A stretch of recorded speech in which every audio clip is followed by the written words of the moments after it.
বাংলাদেশ ও যুক্তরাষ্ট্রের মধ্যকার সহযোগিতা, বন্ধুত্বপূর্ণ সম্পর্ক এবং গঠনমূলক সংলাপ অব্যাহত থাকবে। ঢাকায় নিযুক্ত মার্কিন রাষ্ট্রদূত ব্রেন্ট ক্রিস্টেনসেনের সঙ্গে বৈঠকে এই মন্তব্য করেন জাতীয় নাগরিক পার্টির আহ্বায়ক মোহাম্মদ নাহিদ ইসলাম। দুপুরে রাজধানীর বাংলা মোটরে দলটির অস্থায়ী কেন্দ্রীয় কার্যালয়ে এই বৈঠক অনুষ্ঠিত হয়।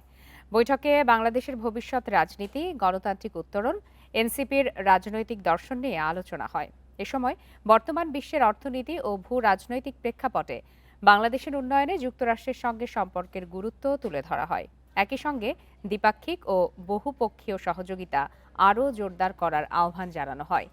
বাণিজ্য চুক্তির বিষয়ে মার্কিন রাষ্ট্রদূত ও তার প্রতিনিধি দল বলে, এই চুক্তি ভবিষ্যতে ভোগান্তি ভুলে চলে আসুন রিগালে। ওয়ারেন্টি সহ স্টাইলিশ কালেকশন নিয়ে রেডি রিগাল ফার্নিচার। দুই দেশের মধ্যে বাণিজ্য ও অর্থনৈতিক সহযোগিতা সুযোগ সৃষ্টি করবে, যা উভয় দেশের জনগণের জন্য ইতিবাচক ফল বয়ে আনবে। এছাড়া বৈঠকে গণভোটের রায় এবং জুলাই সনদ বাস্তবায়নের মাধ্যমে সংস্কার কার্যক্রমের অগ্রগতি নিয়েও আলোচনা হয়।